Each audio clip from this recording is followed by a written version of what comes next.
رجب کے مہینے میں یزید حکومت میں آیا ہے 60 ہجری میں، اور 64 ہجری میں بنا بر روایت جو میں آپ کو پیش کر رہا ہوں 10 ربیع الاول کو یزید ہلاک ہوا ہے۔ 10 ربیع الاول کو، جو میں آج دیکھ رہا تھا طبری نے جو لکھا، جو اہل سنت کے مورخین نے لکھا، اور 64 ہجری میں، یعنی 3 سال اور 8 مہینے اس کی حکومت رہی ہے۔ تو عزیزان گرامی 3 سال 8 مہینے حکومت رہی ہے، اور ان 3 سالوں کے اندر کہتے ہیں کہ 3 سال میں اس نے 3 ایسے گناہان کبیرہ، ویسے تو اس کی پوری زندگی گناہان کبیرہ سے بھری ہوئی ہے، لیکن 3 ایسے گناہ کیے ہیں کہ جس کی جہنم کے لیے کافی تھے، جس کے بعد پھر توبہ کے دروازے بند ہو جاتے ہیں۔ بعض ایسے گناہ ہیں جس کے بعد پھر توبہ قبول نہیں ہوتی ہے، تفصیل میں نہیں جاؤں گا اب۔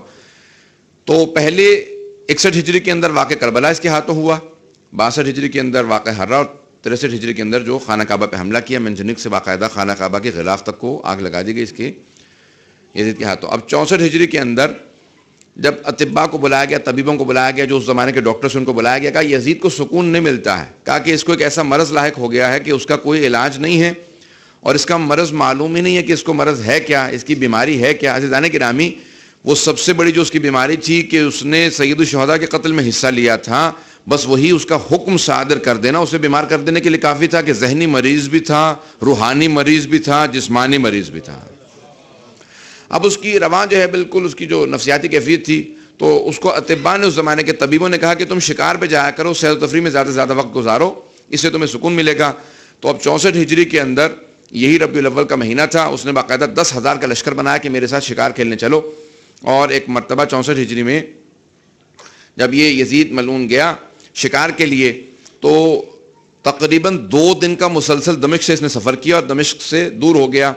اور پھر اس نے باقاعدہ ایک ہرن کو دیکھا، کہا کہ میں اس کو شکار کرنا چاہتا ہوں، اپنے گھوڑے کو دوڑایا، سب کے سب لوگ فوجی ساتھ آنا چاہتے تھے، اس نے کہا سب رک جاؤ، میں صرف اکیلا اس ہرنے کے پیچھے جاؤں گا، اور تیزی سے ایک وادی میں، یہاں تک کہ ایک بہت ہی بھیانک قسم کی وادی میں داخل ہو گیا۔ یہ روایات میں مختلف دیکھ کے آئے ہوں آج۔ تو ایک مرتبہ جب وارد ہوا تو اس نے دیکھا کہ قریب تھا کہ ہرنی کو یہ شکار کر لیتا، اچانک دیکھا کہ ہرنی اس کی آنکھوں سے اوجھل ہو گئی، اور یہ چاروں طرف سے دیکھنے لگا کہ بے انتہا خوف و ہراس کے اندر مبتلا ہوا، اور اس وقت سوچ رہا تھا کہ کیا ہوگا، یہ کیا کیفیت ہے، بے انتہا اس کو پیاس محسوس ہوئی۔ اچانک دیکھا کہ ایک سامنے سے آدمی آ رہا جس کے ہاتھ کے اندر ایک مشکیزہ ہے جس میں پانی ہے، کہا کہ مجھے تھوڑا سا پانی پلا دے۔ تو اس نے فوراً آواز دی، کہا کہ دیکھ تو نے حسین ابن علی کو پیاسا شہید کیا تھا، اب تو ہم سے پانی کی توقع رکھتا ہے؟ کہا پھر تم کیا کرو گے؟ کہ اچانک ایک مرتبہ ایک عقاب نے اس پہ حملہ کیا، ایک پرندے نے، یا عقاب مانند ایک پرندہ تھا، اور اس نے باقاعدہ یزید کو پورا نگل لیا۔ اس کا گھوڑا اس خوف سے بھاگا تو اس کے اوپر ران، ایک ٹانگ جو ہے وہ ٹوٹ کے رہ گئی، اور باقاعدہ اس کے گھوڑے کے دوڑنے کی وجہ سے، اور باقی یزید کو اس پرندے نے نگل لیا۔ معصوم سے پوچھا کہ یہ سب لوگوں نے جو بتایا کہ جب اس کا گھوڑا واپس آیا خوف سے بھاگتا ہوا تو اس پہ اس کی ٹانگ باقی تھی، تو پھر اس وقت امام علیہ السلام نے پورا واقعہ سنایا۔ کہا کہ اللہ سبحانہ و تعالیٰ نے 2 فرشتوں کو بھیجا تھا، ایک